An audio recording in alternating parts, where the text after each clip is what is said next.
Fala, meus queridos, começando mais um episódio do Arocast e hoje com dois convidados. Um deles vocês já conhecem aqui do Arocast e o outro, primeira vez aqui, então sejam muito bem-vindos. Mas nós falaremos sobre teses de investimentos, aproveitando esse momento do mercado cripto. Antes, né, a gente ainda no bear market, aquele momento de transição para alguns, ainda bear market para outros, mas o que importa é a gente plantar agora para colher lá na frente. Então, saber as teses deles que investem nesse mercado é muito importante. E um deles, esse que você já conhece, que eu estou olhando aqui, vocês já olham, Stefano, ele que é fundador, um dos fundadores da Crypto Hero, também tem o seu Instagram Vida de Stefano, colocando os melhores restaurantes, natureza, trilhas, viagens e afins aqui. E ele, primeira vez no nosso podcast, ele que é um sócio CCO, ó, bonito aqui, Trio Hub, embaixador da Deb Radar aqui no Brasil, speaker do NFT New York City e agora também do Arocast. Com vocês, o músico, entre outros, que vai falar, ó, vê que o repertório é grande, né? Luciano Matias, muito obrigado. Eu que agradeço, cara. Pessoal, a gente brinca aqui, né? É pra falar, ó, o pessoal speaker e tudo mais, cara. E ó, se for pegar igual o pessoal do Bruno Perini fala, 3 vezes ganha um boleto, né? Então, da próxima eu te deixo uma continha pra você pagar, né? Por participação do podcast. A gente remunera em criptomoedas. A gente começa a fazer um esquema. Um Fala to Earn. Pode ser, vamos pensar, acho que é bom. Mas, pessoal, muito obrigado aí pela presença. E, bom, vou deixar pra se apresentar rapidinho depois, né? Que a galera já te conhece, mas Luciano, por favor, se apresenta pra galera aí, pode dar a câmera sua aí, pra esse currículo multitarefas aí, um cara de várias áreas. Conta um pouquinho mais aí. Eu diria mais um currículo meio maluco, né, cara? Pra fazer tanta coisa, acaba ficando meio maluco. Bom, na verdade, eu sou empresário, né? Então tem a empresa Trio Hub, a gente é um hub de criação e produção focado em tendência Web3. Então hoje a gente já vem produzindo filmes com inteligência artificial, consultoria, estratégia, tudo focado em novas tendências. A gente era uma produtora de filme, a gente nasceu assim há 13 anos atrás, já somos adolescentes. E fora isso, outras coisas se agregaram. Criei a newsletter Liberdade em Cripto e Web3. Sou embaixador do Deb Radar aqui no Brasil e na América Latina. Sou músico nas horas vagas, já lancei 3 discos. O último lancei no OpenSea como NFT também. Tá nas plataformas, na Áudios. Quem quiser ouvir, ganhar, tá lá também. E entre outras coisas aí, a gente também sou host agora da Clubs. A gente vai fazendo coisas, né? A gente é muito louco da Web3. A gente vai... né? Assim como o Stefano, você, todo mundo vai fazendo um monte de coisa. E é isso, cada coisa que a gente vai fazendo vai aprendendo mais. Então, acho que isso que é o legal. A gente aprender e sempre se colocando à disposição dos projetos para entender e trazer conteúdo de qualidade. Sim, sim. E o Stefano já contou um pouco da vida do Stefano, literalmente falando, né? Mas legal ter você aqui e até pra gente bater esse papo, a ideia é falar, é um debate. Hoje com 2 pessoas é diferente a dinâmica, é mais pra gente debater e falar isso eu não concordo, e é bom, o pessoal gosta, inclusive, aqui, mas mais que isso, né? E até perguntar antes, mas como que você entrou nesse universo de Web3? Você que tá bem imerso aí, né? Entrou com a parte da produtora, mas como que de fato você entrou, falou, pô, esse mercado aí de cripto, como que foi essa... Cara, eu entrei assim, em 2017, a gente tinha um fotógrafo que trabalhava com a gente, muita gente boa, brother nosso, que ele virou pra mim um dia e falou, cara, você precisa investir em Bitcoin. Eu falei, Bitcoin? Puta, eu já ouvi esse nome, cara, alguma coisa de game, peer-to-peer e tal. Eu falei, mas nunca... Eu falei, beleza. E aí, cara, primeira vez, eu falei, vou botar uma graninha aqui. Entrei lá, coloquei, tipo, R$1.000 na época. E eu lembro até hoje, o Bitcoin estava R$26 mil. Porque eu comprei pela... uma corretora brasileira, e aí entrei lá, tava R$26 mil, né? Hoje tá $26 mil, né? 25 e pouquinho deve estar agora. E aí comprei, deixei lá um tempo, e eu comecei a olhar blockchain, não sei o quê, comecei a estudar e tal. E aí nasceu meu primeiro filho, deixei um pouco de lado essa questão toda, mas meus bitcoinzinhos estavam lá, e depois eu falei, isso aqui não tá dando nada, sobe, deve vender essa porra, vendi. E aí depois eu falei, opa, peraí, deixa eu voltar. Voltei uns 2 ou 3 anos depois. E aí voltei a comprar, e voltei em 2020 que eu entrei em NFT, comecei a olhar NFT. E aí assim, eu comecei na Trio, a gente ainda não tinha feito essa transição para Hub, a gente não era uma produtora, mas a gente tinha uma assessoria de imprensa na época, ela me pedia pautas, pô, vamos falar de alguma coisa, sem ser filme, para trazer tendência. Eu falei, pô, tem esse negócio chamado NFT. Ah, você pode falar disso? Eu falei, posso, não sabia nada na época, nem sabia o que era NFT. Eu falei, bom, vamos lá, né? estudei, peguei ali e de repente eu tô na Band News falando sobre NFT. O que é NFT? Por que compraram um NFT a $69 mil do Beeple? Por que aquela coisa? E aí eu falei, cara, isso aqui é muito louco. Então eu preciso olhar isso aqui com mais calma. Desculpa. E aí eu comecei a entrar nisso, comecei a estudar, começaram a surgir matérias e coisas. Eu falei, cara, vou começar a produzir conteúdo para explicar para as pessoas o que é isso. Porque é uma coisa muito interessante. Assim, o que sempre me atraiu na Web3, e é o nome, é o que batiza hoje a minha newsletter, é a liberdade, né? É o que a gente consegue ter de liberdade. Então, assim, talvez não liberdade financeira num momento como esse, todos, né? Porque... Mas liberdade. Mais liberdade. Você é soberano sobre o seu dinheiro, sobre os seus dados, sobre suas informações, sobre os seus ativos. Então, assim, a coisa do NFT eu acho muito interessante, não pelas questões que ele entrou no hype, né? Que a gente estava até comentando aqui antes, de PFP e de colecionáveis, mas pelas questões de tecnologia. Né? Então, acho que isso que chamou muito a minha atenção, essa questão da liberdade. Eu sou dono, eu tenho a custódia dos meus ativos. Eu sou dono, eu tenho a custódia sobre os meus NFTs. Né? Então, acho que isso é o que me encantou mais na Web3. Sim, acho que esse é o grande ponto, né? Veio com o Bitcoin a questão da descentralização do poder. E aí que a gente faz a custódia dos nossos ativos, a gente vê a transparência que a blockchain traz e por aí vai. Aí não quero saber se você é o Luciano, se é o Stefano, se é o André. O importante é você o endereço. E você vai ter a mesma taxa, basta ter garantias, por exemplo, no DeFi, para questões financeiras. E eu também vejo o NFT como a melhor, talvez, tecnologia dentro do mundo cripto aplicável no nosso dia a dia, que resolve vários problemas. Eu sempre falo aqui, quando tem a oportunidade do ingresso de um show, ingresso de um jogo, você quer comprar aquele ingresso. Eu tive sorte que eu peguei, inclusive, pro The Town, pro Foo Fighters, com um amigo de um brother meu, que estava vendendo e conseguiu transferir para o aplicativo lá do ingresso. Mas isso aí, cara, em NFT é muito mais fácil. Você compra NFT no mercado secundário, você vai, acabou. Tem uma empresa argentina, uma empresa aérea argentina, que já estão vendendo passagens aéreas por NFT. Sim. Então você compra, puta, você não teve um imprevisto, não pode ir. Cara, vende no mercado secundário. Quem precisa ir, puta, preciso ir para Argentina, vai lá e compra. Sem aqueles preços malucos. Exato. Eu quero não me ferrar, às vezes. Tem gente que vai especular, sempre. Sempre. Mas é isso. Eu falei uma coisa no NFT New York City, quando eu tava palestrando lá, que eu gosto de repetir, que é o quê? Cara, em algum momento a gente não vai mais falar de NFT. Assim como a gente não fala de código de barra. Cara, qual que é o código de barra da tua pulseira, da tua camiseta? Você não fala isso. Eu acho que em algum momento a gente vai parar de falar de NFT nesse sentido. Porque assim, né, não tem sentido ficar falando de um número. Não, é simplesmente uma tecnologia que a gente vai usar. E a gente vai estar tão acostumado no dia a dia com ela que a gente não vai mais falar sobre isso. É por isso que a tese dos colecionáveis, que era o que a gente estava falando aqui anteriormente, ela cai tão por terra. Porque no colecionável, na minha visão, você tinha a tecnologia não como o meio, mas como o fim. Era aquela arte, que aí era uma arte... Mas o que tem de interessante? É um token não fugível, então é uma arte única porque a tecnologia possibilita isso. Tá, mas a tecnologia, ela serve para possibilitar outras coisas. Ela serve para possibilitar que a tua passagem aérea, por exemplo, você não precise pagar preço exorbitante, você possa passar ela para outra pessoa. Enfim, que o ingresso de um show, você tenha preferência, você tenha acessibilidade, você consiga transferir aquele ingresso para outra pessoa. Então, assim, de novo, né? É o meio, não o fim. Exatamente. Não a NFT como fim. O grande ponto é que a gente está falando de tecnologia. A tecnologia nunca é o fim, a não ser que você compre uma empresa de tecnologia. Mas, e ainda assim, ela é o meio. Deixa de ser em qualquer momento. Para alguma coisa, né? Para alguma coisa. E no final, o fim vai ser... Eu falo que até o dinheiro, que é o fim, que no final é o lucro que a gente quer como investidor. Mas o dinheiro também é o meio para as coisas do dia a dia. O fim realmente é você ter uma experiência, alguma coisa assim. No final das contas, né? São meios que a gente vai encontrando. E até quero pegar a sua opinião. Já peguei um pouquinho, você já falou. Mas falando sobre... Vamos falar de NFT aproveitando, né? Que a gente começou por esse assunto. Vocês têm alguma coisa que você está ligado, até falando de tese, tem alguma coisa ligada com NFT? Não digo uma como o Toxic Schools, por exemplo, não, mas eu digo a tecnologia.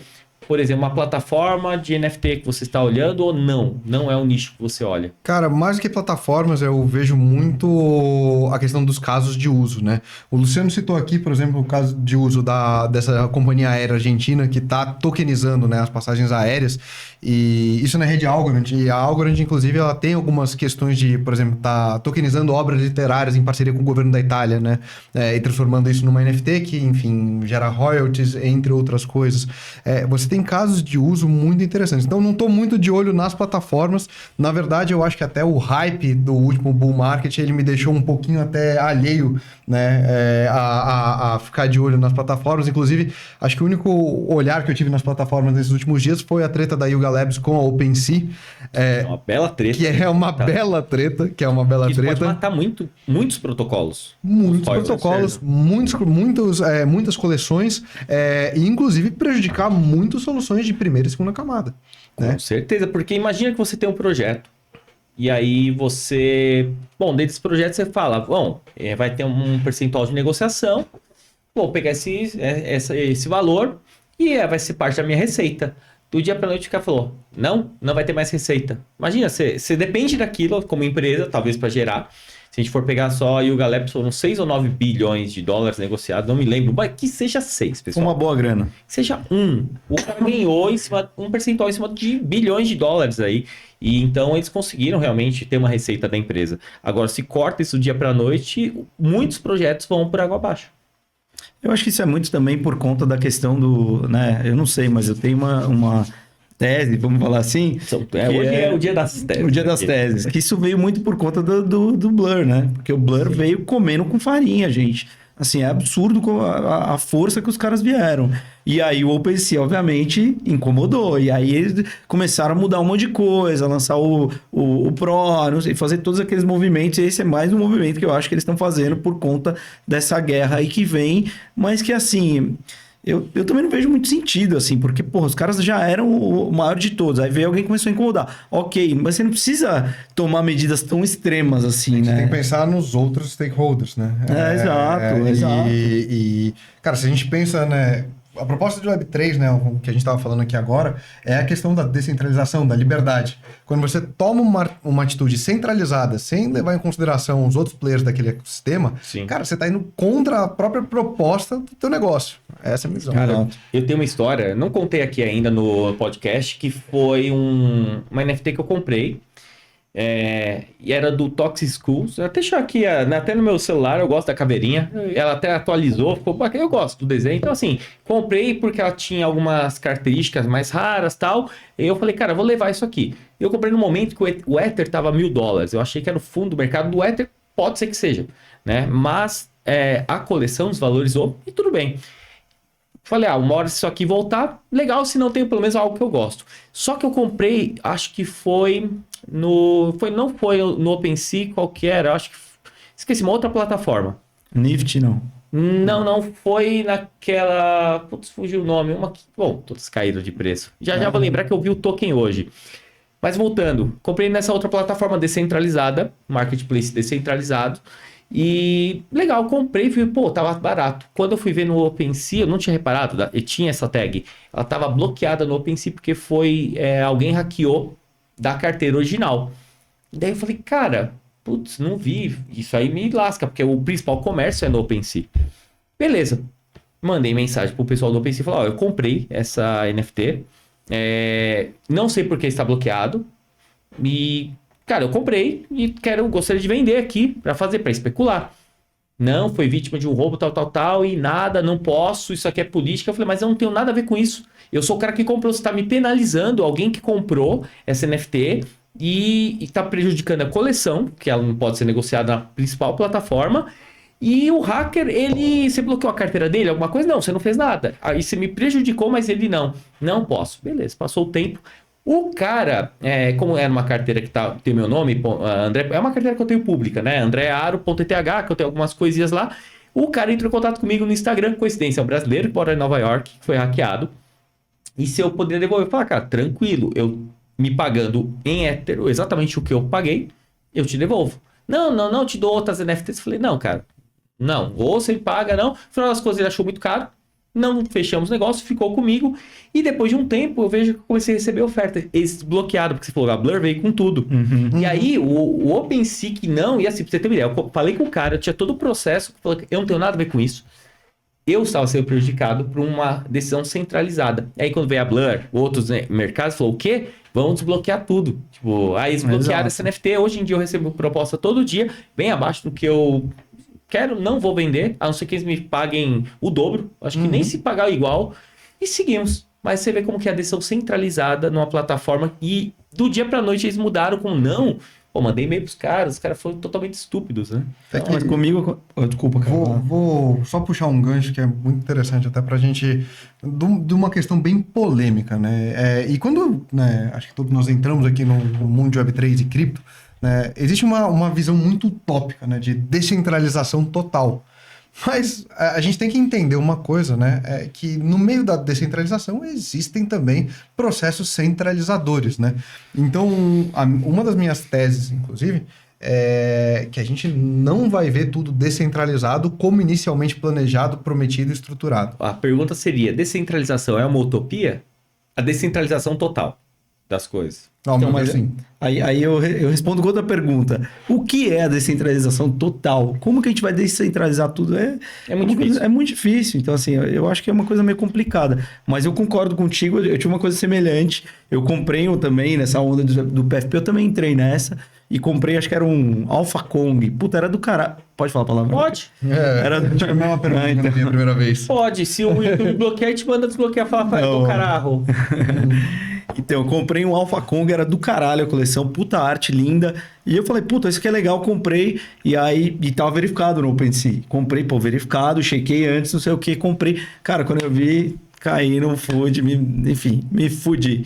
E aí eu falei pros caras, eu falei, porra, tava verificado, mandei mensagem, mesmo processo. Os caras, não, a gente devolve a taxa de transação que você pagou, 1,5%, 2,5%. Eu falei, mas como assim, cara? Vocês estavam com o negócio verificado. Ah, mas o hacker fez verificado. Eu falei, porra, mas, assim, centralizado, vocês, né? Exatamente. É tipo, na hora de passar a pena é centralizado, na hora de dividir a culpa é descentralizado. Veja bem, Cara, exatamente. Não é fácil. Eu vou falar que dia a dia em cripto é como se fosse 50 anos e 5, como o Juscelino Kubitschek queria fazer com Brasília.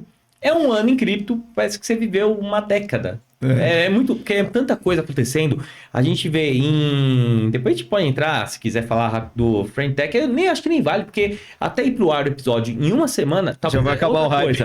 Mas, ou seja, em 3 dias do protocolo, ele saiu de muito bom para muito ruim para caiu. Então, assim, e pode ser que volte, não sabemos, é um hype. Porque é muito usuário entrando, né? A mesma questão com metaverso e inteligência artificial. Cara, se a gente pegar a narrativa de 2021, até início de 21 NFT, metaverso 22 e 3D 23. Então era isso, era a narrativa do jogador número 1. A gente vai estar vivendo um mundo totalmente digital, onde você vai botar um óculos e você vai estar numa realidade virtual e você nem vai mais precisar sair de casa. E aí, depois, agora, a gente tem já uma nova... Tipo, esquece metaverso, né? Ninguém mais tá... O hype passou, só quem trabalha com isso ainda fala sobre o metaverso. E a minha tese é que o metaverso vai ressurgir com uma nova roupagem, né? Mas aí agora o grande hype é a inteligência artificial. E você vê muita coisa... Tem muita coisa de inteligência artificial que realmente é um salto tecnológico, é uma inovação tremenda, e tem outras coisas que não, cara, não usa nada de machine learning, não é nada inteligente, é simplesmente o que aquela empresa já estava fazendo, e aí botou o nome de inteligência artificial, mas também para pegar carona no hype. Cara, fazendo um comentário em cima disso, eu também comecei a falar de metaverso, né, quando eu comecei a falar disso tudo, e aí eu li todos os reportes de metaverso disponíveis no mercado, todos, cara, eu consumia tudo. E aí, assim, eu comecei... E eu li o Snow Crash, não sei o quê, li William Gibson, li várias coisas de ficção científica para poder entender tudo que está acontecendo que eu não tinha lido. E aí, assim, eu dei várias palestras sobre metaverso, debates, entrevistas, e a minha principal fala sempre foi: o metaverso não existe. Enquanto todo mundo estava aproveitando o hype e falando, não, porque o metaverso, que nem você falou, você vai viver, trabalhar no metaverso, eu falava, o metaverso não existe. Algumas vezes eu fui criticado, e aí quando o hype tava acabando, as pessoas me falavam, pô, cara, super interessante o que você falou, porque tem sentido. Eu falei, o que existem são plataformas, e um dia a gente pode ter essas plataformas interoperáveis, e aí a gente pode ter o metaverso.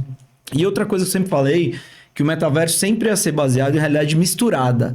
Que a gente ia usar os devices, relógio, anel, óculos, AirPods, e aí a gente ia ter a realidade misturada, Minority Report, abrir as coisas aqui. Eu falava isso há 2 anos, cara. E aí a Apple lançou, esse ano, lançou o Vision Pro, e aí você viu exatamente como é a realidade misturada. Eu falei, tava certo, porra, que legal. Assim, os caras não lançaram ainda, mas voltou-se a falar um pouquinho de metaverso, e eu acho que vai voltar ainda muito forte ano que vem, quando eles efetivamente colocarem no mercado o headset de realidade mista. Sim, cara, e eu vi em um desses eventos, uma das, eu não lembro qual que foi, bastante evento esse ano, né? Foi bastante. Bastante evento assim. Rapaz, ainda temos mais. Então, em um dos palcos foi um VC, 2 VCs falando, Venture Capitals, e eles estavam falando sobre teses no geral.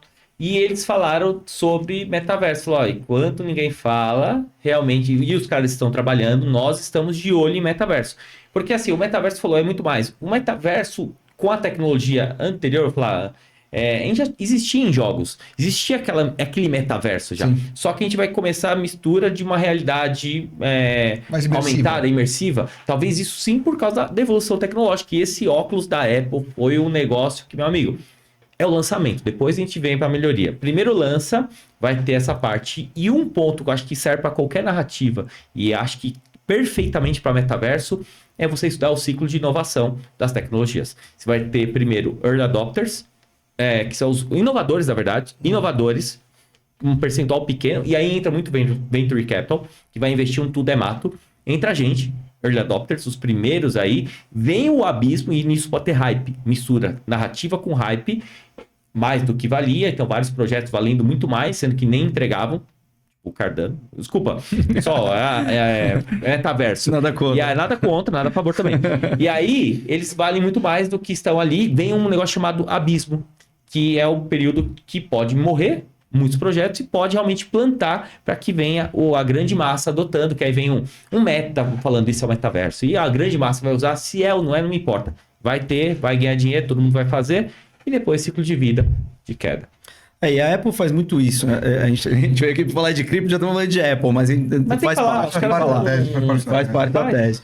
Os caras sempre fazem, né, o leapfrog, né? Então, enquanto o Zuck veio e no metaverso e tal, aquela coisa, metaverso, e os caras, colocaram no ralo, tipo, acho que 40 bi de dólar, né, investindo em metaverso, no Horizon Worlds, não sei o quê. Chegou no final... Opa!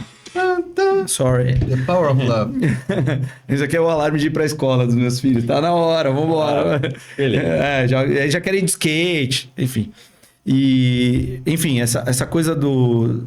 Eu perdi até o fio da meada. Cara, volta aí falando do metaverso. Tava falando do metaverso da Apple. Faz isso muito bem. O leapfrog, eles fazem o leapfrog. Então, os caras provavelmente já estão trabalhando nisso desde que o Zuck se movimentou, só que eles ficaram quietinhos. E aí, agora que eles lançaram, falaram, isso aqui é do caralho. Tem uma série, não sei se vocês já viram, chama The Feed, no Prime Video. Já viram? Não vi. Cara, essa série é exatamente, assim, não exatamente, mas as interações com o mundo virtual, de realidade aumentada e misturada, é muito parecido com o que a Apple está propondo. E eu sempre falei dessa série como um exemplo de metaverso da minha tese, que eu acredito. Sim.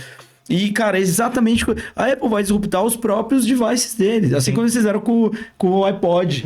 Eles disruptaram o iPod com o iPhone. E eles vão disruptar o iPhone com o Vision Pro. Eu não sei em quanto tempo, eu não sei a que momento, mas os caras vão fazer isso. E as plataformas, né? Vamos voltar aqui para o Web3.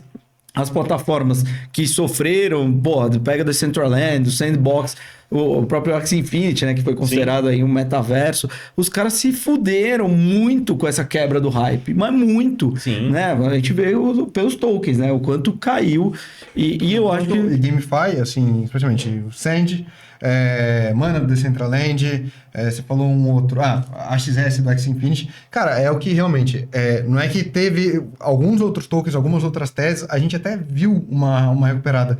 GameFi, Zero. Zero mas, movimentação.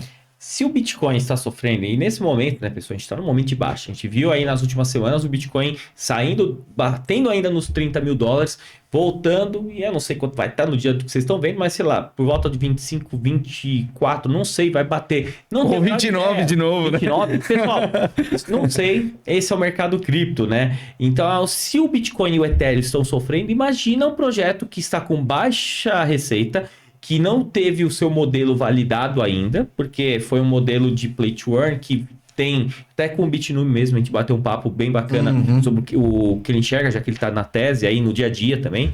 E é legal ver que ele deve mudar, vai vir com um modelo muito mais sustentável e que venha com outras propostas, não fazer dinheiro, mas ser um jogo.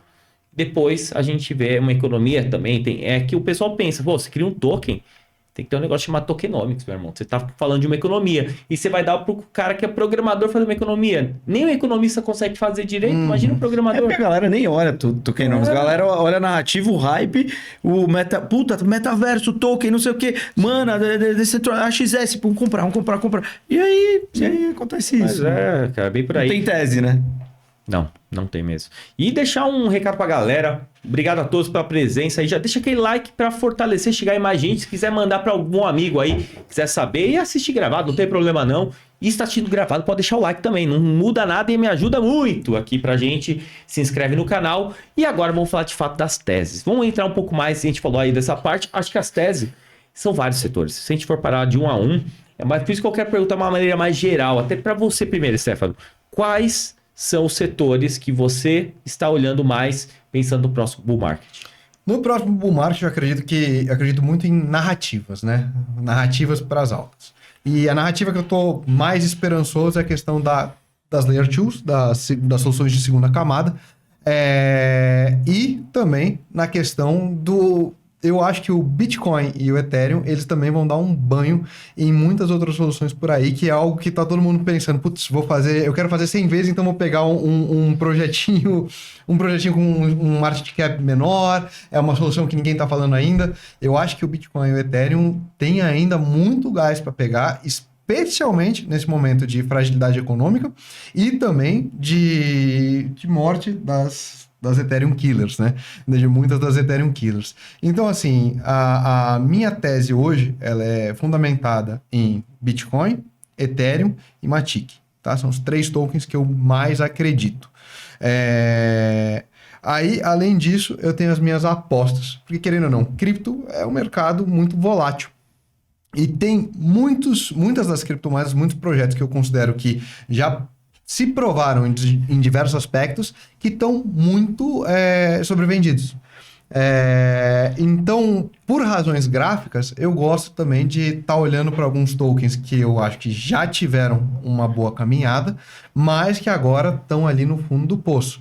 Desse eu gosto de citar a Avalanche, que eu acho que é um projeto que eu, tirando a questão da stablecoin, que era o que a gente estava falando um pouquinho antes de entrar ao vivo, eu acho que é um projeto que ele dá muito pouco pau, ele dá muito menos pau do que Solana. Ele tem, obviamente, suas desvantagens, mas assim, é um projeto que também fez parcerias, tem um time bom, tem uma solução no mercado boa.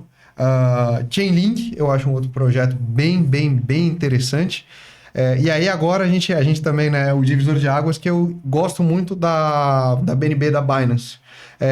Não por conta só da Binance, mas também por conta da solução da BNB Chain, né? E aí, as minhas apostas assim, mais arriscadas, mais gráficas mesmo, que eu inclusive estava até falando um pouquinho agora, é GameFi. GameFi a gente está no mercado no momento muito para baixo e, assim, é uma parte menor do meu portfólio, mas por quê? Eu acredito que blockchain games são o futuro, não como eu acreditei antigamente.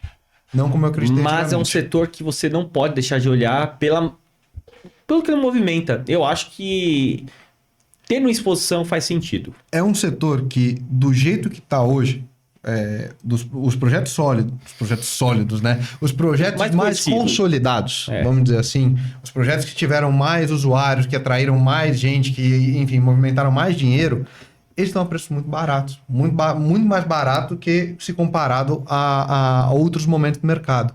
Então, falando de tese de investimento, né? Como o mercado de games é um mercado gigante, né? O mercado de games tradicional é muito maior do que o mercado do cinema e da música juntos, você tá dentro do universo de cripto, investindo em cripto e não tá em GameFi, para mim é o que você falou, é perder uma grande oportunidade. Sim. Cara, eu compactuo com isso e eu não sou gamer, tá? Eu não... O último game que eu joguei foi Super Nintendo, eu acho, por aí. Mas, por exemplo, eu tenho acesso direto com a Adapt Radar e converso com os caras diariamente, produzindo conteúdo. Eu falo mais dos reportes como um todo, mas o ecossistema de games é muito forte lá. E algumas análises que eu fiz, eu vi até que, assim, quando você fala de NFT, muitas vezes o game a parte de GameFi estava batendo em volume de negociação e em market cap, colecionáveis e outras coisas. Então tem alguns momentos que a parte de games bate muito as outras questões de NFT. E assim, não é que bate pouco, bate muito. Então eu acho que essa questão do game você tem total razão, concordo. Embora eu não seja um super entusiasta de games, mas eu estou sempre olhando coisas e trazendo coisas novas, embora eu não jogue. Cara, a minha tese como eu falei, é day by day, né? Porque assim, não dá pra você ter uma... A única tese de longo prazo que eu tenho é Bitcoin e Ether, porque assim, isso aí é indiscutível. Mas a minha tese é muito day by day. Eu olho tem coisas que eu acho muito interessante. Por exemplo, eu tenho um ecossistema de trash art, de NFT na Tesos, que eu acho muito legal, muito interessante. Então, Tesos eu tenho ali, inclusive tá na minha cesta, tá lá na Crypto Hero. Quem não comprou, por favor, vá lá. E eu tenho alguns projetos que é isso, eu analiso tokenomics, mas eu analiso muito o projeto como um todo, porque assim, tokenomics, às vezes ele sai meio complicado, como saiu da Aptos, mas depois começa a aparecer coisa interessante. Porra, a hora que bateu, que a Aptos fez a parceria com a Microsoft, o negócio, os caras não estão brincando, né? Então acho que eu olho muitos sinais do mercado, e eu não digo só o mercado cripto, porque a Aptos fez uma parceria com a Microsoft, não é que foi com a empresa Web3, né? Então assim, acho que esses são os sinais que a gente tem que estar atento. Então a minha tese é muito day by day, e é por isso que eu trago essas novidades na minha newsletter Liberdade de Cripto e a Web3, porque eu não faço análise gráfica, nada. Eu falo, olhem os sinais. Os sinais são esses. Puta, quem não tá vendo, né? Como diria Jesus Cristo, já quem tiver ouvidos que ouça. Quem tiver olhos que leia. Porque assim, as coisas estão acontecendo e elas não param de acontecer. Então, se a gente conseguir interpretar os sinais de uma forma correta, né? E aí o correto é meio discutível, mas assim, de uma forma que você consiga entender minimamente o que está acontecendo para tomar uma decisão de entrar em um projeto ou não, eu acho que isso ajuda muito. Por exemplo, a gente está falando de hype de inteligência artificial. Tem o Singularity Next, que é o Singularity Net, que é o AGIX, que, cara, esse projeto, quem está por trás é o Ben Goertzel. O Ben Goertzel é um cara que ele já queria criar uma solução de inteligência artificial descentralizada desde os anos 80. Só que ele não conseguiu, ele teve que esperar vir Satoshi com a questão do Bitcoin para ele depois disso conseguir entrar nesse esquema. Mas ele já pensava nisso desde os anos 80. Então, o cara é um gênio. Então, assim, esse cara, eu tô de olho nesse cara. Também tá na minha cesta na Crypto Hero, ao Jabá aqui. Mas, enfim, então eu acho que é muito... É o que você falou, olhar a Vax é um projeto que eu acredito muito, né? Por diversas questões, principalmente por quem tá por trás. Então, a minha tese é muito isso, é olhar os sinais. E isso a gente tem que fazer day by day. Sim. Não dá pra... Eu concordo. E lembrando até pra turma que tá assistindo, não são dicas de investimentos, não são indicações, tá? Então eu não quero ser processado aqui, não quero fazer o Boas trabalhar. E se tiver... O que a gente faz, o que a gente acredita. Inclusive, tanto faz que eu acho legal falar da Crypto Hero e falar pra galera que não conhece depois. Faz o jabá no final.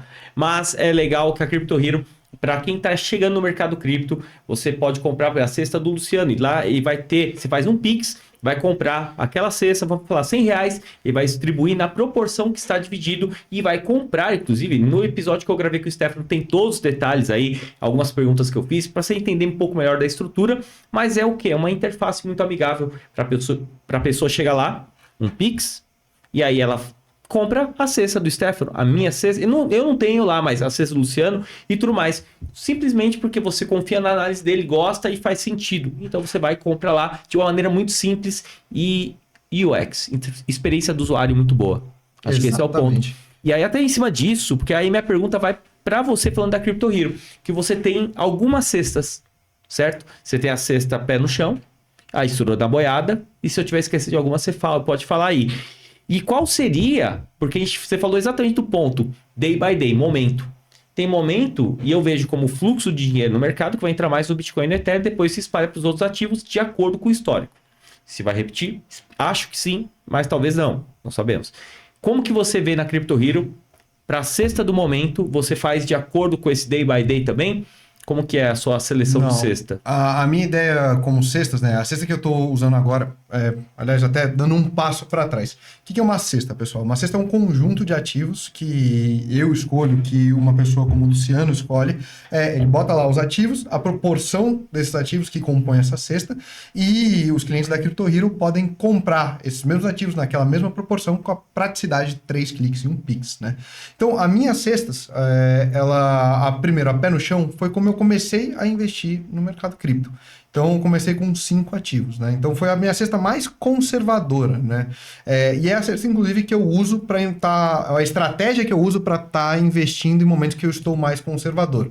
Aí tem uma cesta intermediária, que, na verdade, ela era a minha cesta mais arrojada, só que eu preciso mudar de nome, que agora chama Maior Potencial de Ganhos, e eu nunca pensei num novo nome, acabei deixando.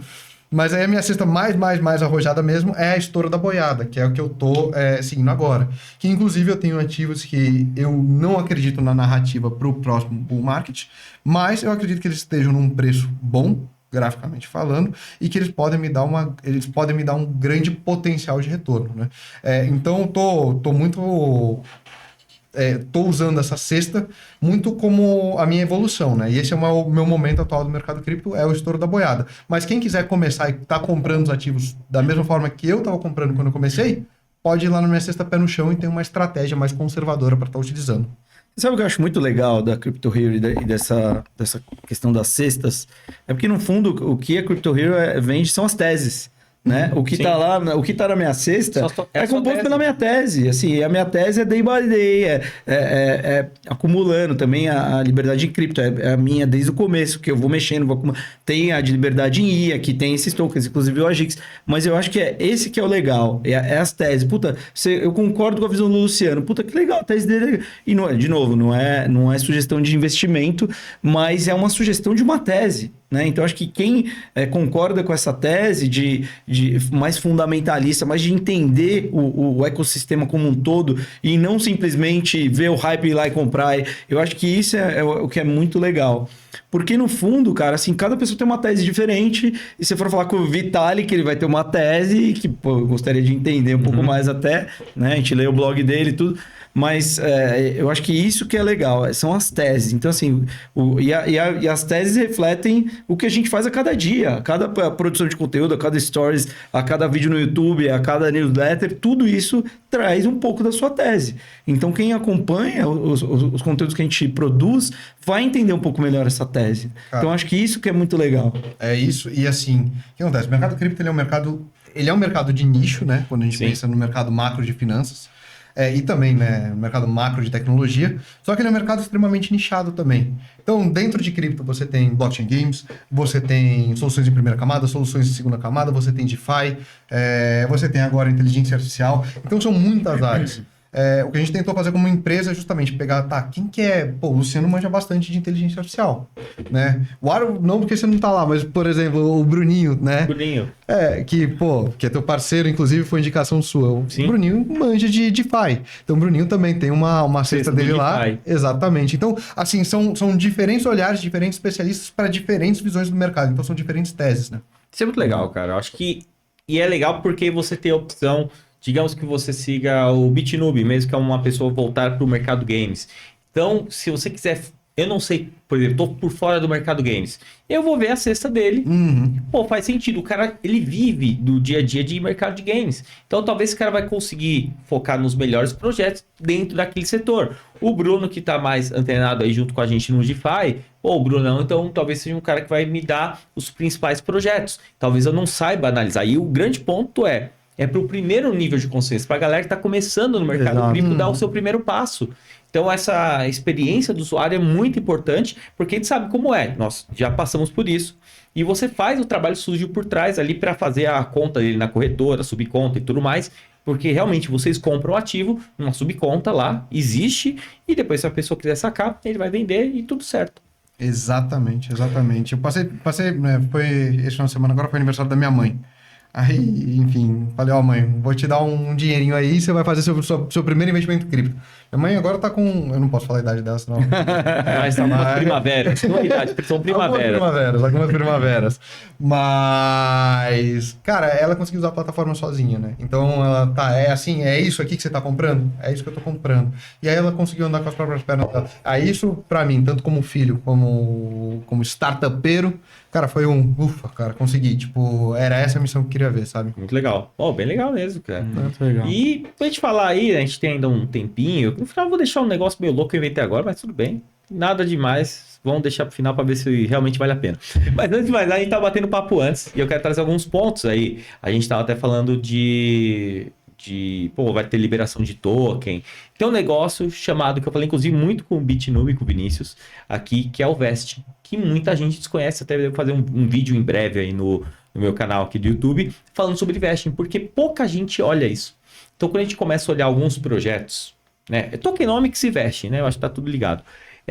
Vesting, para quem não sabe, é liberação de tokens. Então, digamos que o time fica lá, mas fica preso por um período. Uma Venture Capital que investiu não recebe tudo de uma vez, vai recebendo aos poucos. Esse é o chamado Vesting, que é a liberação de tokens.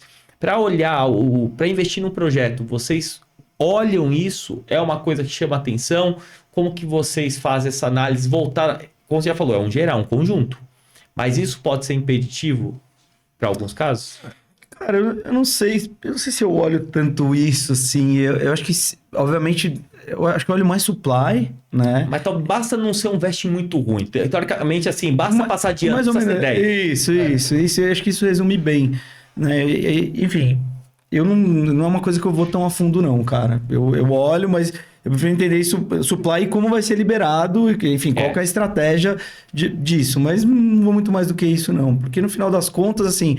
Eu acho que o supply importa muito mais do que o vesting, né? E aí isso faz diferença. Como vai liberar, como não vai liberar, acho que eu depende. diria tokenomics. Eu acho que nem olhar só vesting, mas eu diria tokenomics. Tokenomics, sim. Aí sim. Eu não olhava, e aí eu tomei 2 vezes na cabeça e comecei a olhar. Inclusive tem alguns projetos, por exemplo, XRP é um projeto que tem uma tokenomics que eu acho muito ruim. Cara, um projeto também que eu tenho na minha carteira que me preocupa um pouquinho por conta da tokenomics é Matic, né? Matic não. Polygon, né, que é o token Matic. Então, assim, eu comecei, depois de tomar 2 vezes na cabeça e entender quando é que são as destravas, quando é que são os unlocks. Inclusive, né, nesse sábado a gente tem mais um unlocks de Avalanche, de Avax. São coisas que começaram a me preocupar e que antes não me preocupavam. Porque aí, em determinado momento, o projeto tá indo bem, tá tudo indo certo, não sei o quê. Digamos, né, nunca é assim, mas o cenário macro tá ali, ok e tal. Aí, do nada, o token, bum. Aí você falou, peraí, que estranho esse movimento. Aí você vê lá, unlock de tokens. Cara, eu acho que o melhor exemplo que eu vi para essa parte de vesting e tokenomics direto, mas exatamente a liberação de tokens foi Optimism. OP. Do dia para noite eles dobraram a quantidade de tokens. Imagina que cara, foi mais que o dobro. Eles conseguiram do dia para noite desbloquearam mais que o dobro, ou seja, inflação igual a Argentina. É isso, pessoal, nível Argentina, pra você ter uma ideia. Aí não chegou um nível Venezuela, graças a Deus, né? Mas é isso, tipo, uma liberação. Mas, cara, é um negócio que eu tava falando agora. A minha tese é muito, né, da narrativa pro próximo Bull Run, é das soluções de segunda camada. Só que você vê as soluções de segunda camada, você vê Optimism, você vê Arbitrum, que são soluções que estão construindo e estão integrando, entregando, e elas... Cara, o tokenomics é horrível. Então você fala, puta, Me preocupa. Mas então, tem uma questão, pode falar. Não, cara, eu tô pensando aqui, que assim, eu não falei um pouco do que eu tenho em mente de tese também, porque assim, eu acho que os Layer 2 são, né, um certo hype até, mas eles têm a sua consistência. A gente tem visto muita coisa de ZK Knowledge, né, Zero Proof Knowledge, que assim, tem coisas interessantes acontecendo, tem coisas que eu nem entendo, que já tentei estudar e ainda não consegui entender, mas eu acho que ZK, né, as soluções de... Como é que fala em português isso? Zero conhecimento zero. Prova de conhecimento zero. Eu acho que isso é uma coisa que no futuro vai ser muito interessante, vai ser muito grande. Eu acho. A gente tá vendo um pequeno hype. Agora tem outro hype também que eu tô sentindo que tá voltando, que são os airdrops, né? Que teve a galera calmou um pouco, agora tá todo mundo voltando a dar airdrop de novo. Tudo depende de quanto cai no bolso. Quando cai um no bolso, todo mundo fala de airdrop e todo mundo quer dinheiro fácil. Exato. E ninguém quer fazer as quests. E tem uma outra coisa que a gente não falou aqui, mas que para mim é extremamente importante no ciclo de mercado, que é o halving. Porque assim, o halving vai ditar a porra toda, então, resumindo. Por isso que a minha tese, eu acho que, tipo, Bitcoin, Ethereum, né, por causa da atualização do ano passado, que vem se consolidando também nesse ano, mas o Bitcoin, querendo ou não, o ano que vem é o halving do Bitcoin. É o evento que marca a narrativa. Isso vai ditar o mercado inteiro. Não dá, assim, eu olho os altcoins, mas eu não me preocupo tanto, assim, vamos dizer. Porque, assim, no final das contas, cara, é assim... Até onde eu vejo, isso pode mudar, e a gente tem alguns, né? Você vai saber melhor que eu. A gente tem alguns descolamentos de altcoin do mercado, mas é muito isso, é muito narrativa, é muito hype, é muito... a inteligência artificial bombou, teve coisa que deu 500 vezes no começo do ano. Quando começou o ChatGPT deu 1000 vezes, deu não sei quantas mil vezes. Pô, a gente teve as narrativas em NFT, de OPEP, dos Ordinals. Os Ordinals estão 97% down. Entendeu? Agora a gente viu a Balde na Base, Memecoin, pô, bombou, depois caiu. Eu botei $10 lá, perdi tudo. Eu fiz de propósito. Eu falei, quero ver o que vai acontecer na prática. Nunca que é uma PEP da vida, né? Então, mas eu não sou de Memecoin, cara, mas eu queria integrar com a Base, queria fazer o bridge. Eu falei, bom, agora é a hora, antes de todo mundo, fui lá, fiz, mas sabia que ia perder. Enfim, mas eu acho que o que dita muito, cara, não adianta. É o Bitcoin, é o que dita o mercado. E aí o que dita o Bitcoin tá muito colado com os índices dos Estados Unidos ainda, né? Como você também sempre observa. Então, acho que no fundo, eu tô numa situação assim, que eu tô hold total e tô sentado esperando, cara, fazendo minhas coisas, entendeu? Eu não tô muito preocupado, porque eu acho que a gente não vai ter uma montanha-russa até ano que vem e até 2025. Aí 2025, opa, esse ano eu vou acordar atento. 1º de janeiro de 2025 eu vou acordar atento. E aí eu vou ficar atento o ano inteiro. Porque aí eu acho que é um ano que a gente tem que ficar atento, sabe? A gente tem alguns pontos que a gente pode falar de catalisadores, né? É o termo que o pessoal gosta de usar e eu acho que realmente faz sentido. Porque a gente tem as teses, a tese é que o Bitcoin vai subir por causa do halving, que é o catalisador. Exatamente. Então a gente vê esses pontos. Queda da taxa de juros, algum momento em 2024 a gente deve ver e provavelmente no final, aí pro meio pro final do primeiro semestre. Talvez, não sabemos se vai ser para março, maio, ou talvez só no segundo, mas isso é um outro ponto. Agora pode vir tudo de uma vez, só que são coisas que a gente já sabe que vai acontecer, e aí tem um ponto, isso aí é o que vai acontecer, mas o mercado já precifica tudo antes. Então, nada... Não adianta você se posicionar, os juros caíram e aí você vai lá e se posiciona. Não, os juros, quando for pensar em cair, quando o CME Group já colocar que realmente isso aqui, nas próximas reuniões, não daqui 6 reuniões, isso for uma expectativa do mercado, o preço vai refletir. Fato, já todo mundo sabe. Não é que vai vir um Twitter do Elon Musk falando que vendeu o que a gente não sabe. Não, é algo previsível. E o mercado precifica isso. Então eu acho que a gente pode ver, mesmo com esse catalisador do ano que vem, se o mercado jogar tudo com um cenário pessimista e alguma coisa bonita aparecer, podemos ver mais uma montanha-russa para cima. E se não concretizar, cai de novo.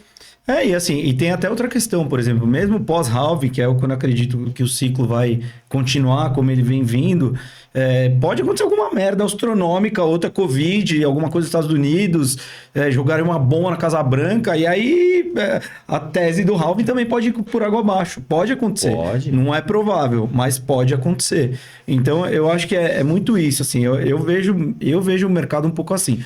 Analiso, por isso que eu falei, Vest, analiso, mas... de altcoin, assim, nem tanto, às vezes muito projeto como um todo, mas no fundo... Só olha para ver se passa de ano. Exatamente. No fundo, cara, eu olho Bitcoin e Ether, e principalmente Bitcoin, e como ele tá circulando. Por exemplo, quando pintou essa coisa dos NFTs no Bitcoin, os Ordinals, não sei o quê, eu não fui muito, assim, não fui muito adepto, sabe? Eu falei, puta... Não sei se é uma coisa que... E agora tá 97% embaixo. Então, assim, cara, não fazia muito sentido. O Bitcoin não foi feito para aquilo. A Ethereum foi, entendeu? Né? As outras blockchains estão surgindo. As Ethereum Killers, outra narrativa que eu não gosto. Que fala, pô, isso é ridículo ficar falando Ethereum Killer, Solana Killer, não sei o quê. É absurdo isso, assim. Eu nunca dei atenção para isso. Então, eu olho muito isso. Ciclos de mercado e a narrativa macro, vamos dizer assim, né? Que você também Eu ia falar comenta isso muito. agora, cara. É. Tipo que, além da tese, né, da gente tá vendo do cenário cripto, a minha tese, acho que a sua tese, né, acho que a tese de quem tá no mercado e quem tá de olho ali em 2024, 2025, é também ter uma tese de entender o cenário macro, né? Porque, assim, tudo que a gente tá falando também, a gente tá no mercado de risco, né, cara? Então a gente, não, o halving no Bitcoin é um catalisador para uma próxima alta, juntamente também com uma aprovação de ETF de Bitcoin, Também. com a queda dos juros. Mas também a gente pode ter catalisadores para baixo. Exato. A gente pode ter agora, com a situação da desvalorização do Yuan e da China do jeito que está, a gente também pode ter uma China invadindo Taiwan e desencadear ainda um conflito global maior que, cara, pode também não só destruir toda uma tese econômica de alta, como também ter consequências mais graves. Muito risco ainda no ar. Risco. Acho que depois que teve a invasão da Rússia na Ucrânia, a gente parou de duvidar de guerras.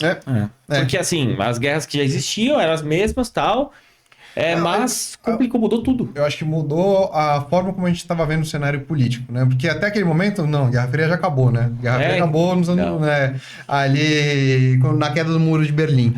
Mas, na verdade, não. Na verdade, você vê que a guerra entre Ocidente e Oriente, agora, né, Ocidente, continua nos Estados Unidos, e Oriente, liderado por China, cara, a gente está numa briga bem acentuada. E que os impactos maiores, hoje em dia, eles estão sendo econômicos. Né? Não é mais uma guerra como a gente via antigamente, que era, era realmente armamentista, militarista. Né? Tirando o conflito na Ucrânia, a gente vê muito sanções econômicas, a gente vê muito influências, né, monetárias, vendas de títulos, enfim, um toma lá da cá, que dói mais no bolso do que apertar o gatilho, né? Então, isso é algo que, assim, se você tá não só no mercado, não só investindo no mercado cripto, mas no mercado financeiro como um todo, você também tem que ficar antenado. Você tem que ficar antenado no cenário macropolítico como um todo. Você falou de ETF, desculpa, você falou de ETF, né? Teoricamente, a gente tem um ETF no Reino Unido agora. Sim. Aprovou ontem, se não me engano, anteontem. Só que assim, a galera não considerou isso como um ETF. Eles querem a da BlackRock, entendeu? Eles querem as que aplicaram lá nos Estados Unidos, Wisdom Tree, não sei o que, todas aquelas. Então, eu sou um pouco cético com algumas coisas. Eu acho que a ETF vai trazer um boom, mas eu acho que o que você falou, isso tudo influencia muito mais do que ter ETF ou não ter ETF, entendeu? Sim. Porque ter ETF, o que vai aumentar? Vai aumentar a adoção. Vai só acelerar a adoção. A adoção ela vai aumentar de qualquer jeito, ao meu ver. Talvez ela demore mais, talvez demore menos. Pode ser um catalisador para que ela seja mais rápida. Mas eu não acredito que seja vai dar o boom depois do ETF. Não vai. Vai dar uma esticadinha, mas vai se manter. Falando de ETF, talvez aqueles que poucos estão olhando. E tem um ponto, eu estou me posicionando como a mais agora. Se for nesse momento, estou comprando um pouco mais de Ethereum que Bitcoin, mesmo minha posição de Bitcoin sendo um pouco maior. Por quê? Tem um possível catalisador de ETF de Ethereum que pouca gente está falando. Sim.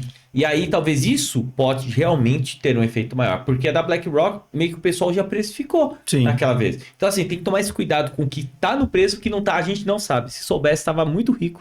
A gente acho que essa é a ideia da gente como investidor, né? Eu acho que a Coinbase está bem a par disso, né? Então, acho que isso realmente você falou um ponto que é interessante. Um ETF de Ethereum pode mudar o jogo de alguma forma do Ether. E isso sim, eu acho que é até uma narrativa mais interessante do que ETF de Bitcoin, porque é o que todo mundo está olhando, o que todo mundo está falando, acaba virando até o hype do ETF, né? Sim. Vamos dizer assim, a narrativa do ETF. Eu acho que o ponto do ETF que é interessante é realmente que é um ETF spot, não um ETF do preço à vista. Então, essas gigantes, elas têm que ter aquele ativo, né? E aí você também tem toda uma questão, né, regulatória em cima disso que talvez forneça uma base legal para o mercado americano, que é também o que muita gente está esperando. E aí você tem algumas outras questões ali em mente, em vista, que possam também dar uma destrava de valor. Mas é o que você falou, o mercado, né, o hype pelo hype, o mercado já precificou. Já. As narrativas, quem lê, quem acompanha as notícias, é que o ETF já foi aprovado. Sim. O ETF da BlackRock tem tudo para ser aprovado. É a BlackRock. É quem manda no mundo. Então, assim, como é que esse ETF não será aprovado? Eles não entrariam se eles não soubessem que seria aprovado. Então, essa é a narrativa que se criou. Mas, em compensação, eu acho interessante a questão do ETF ser um ETF spot, diferente do ETF da Ethereum, que vai ser um ETF de futuros. A princípio, sim.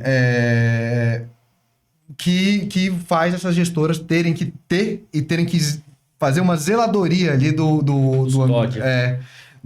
Bitcoin.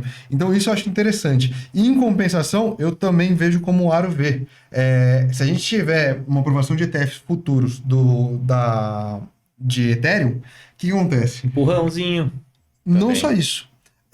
A gente também tem a SEC admitindo também que dando mais um sinal verde ali para isso aqui é um ativo ok para vocês comprarem. Sim. Então, uma coisa assim, a gente também tem a narrativa, né?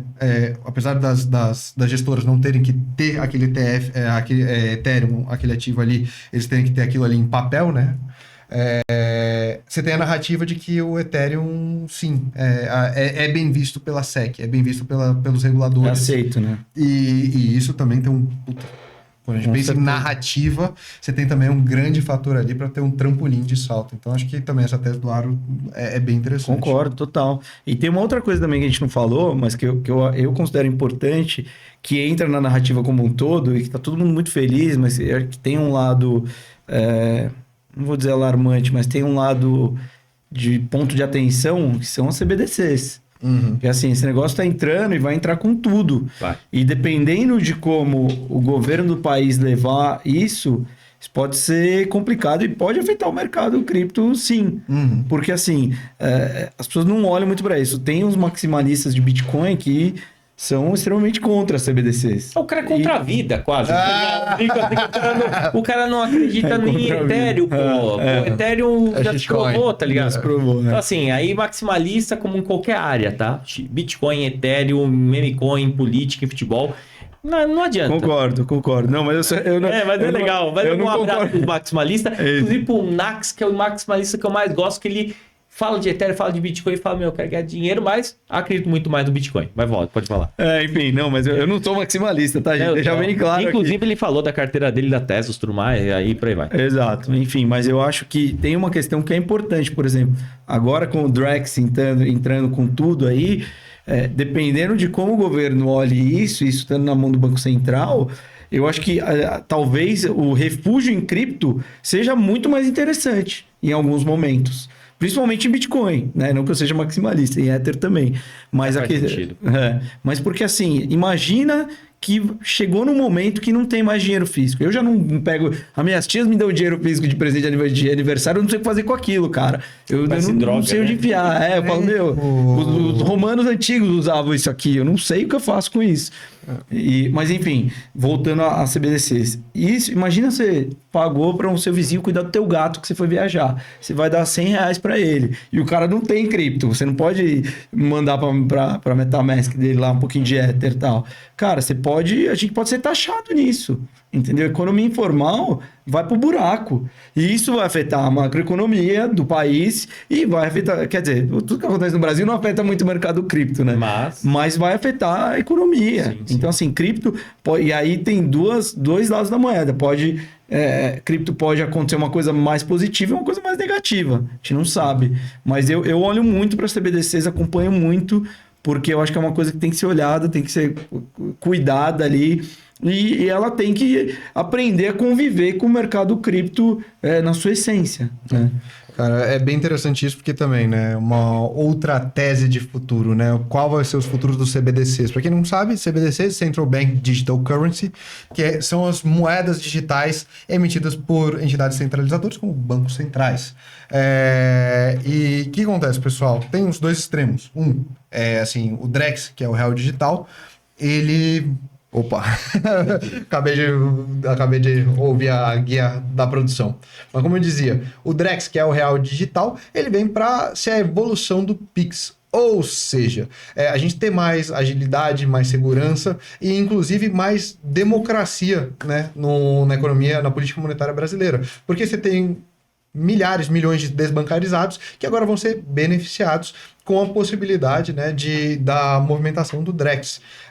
Em compensação, quando você vai para países totalitários como a China, o Yuan digital, cara, ele está assustando muita gente, porque o governo ter total controle tecnológico sobre o seu dinheiro num regime totalitário quer dizer que o governo pode fazer o que ele bem entender da sua vida financeira. E isso é muito preocupante. Eu já li alguns estudos que eles falam que eles podem bloquear, por exemplo. Você só vai poder enviar dinheiro. Você não pode enviar dinheiro para essa pessoa. Por mais que você queira, você não vai poder. Então, assim, aí cripto entra como um refúgio. Cripto, eu digo, na sua essência, né? Bitcoin e tal. E as altcoins também funcionam. Mas para justamente fugir desse... né? A gente vê na Venezuela, o mercado de Bitcoin é absurdo lá. Eles pagam tudo em Bitcoin. Por quê? Porque o dinheiro não vale nada. Né?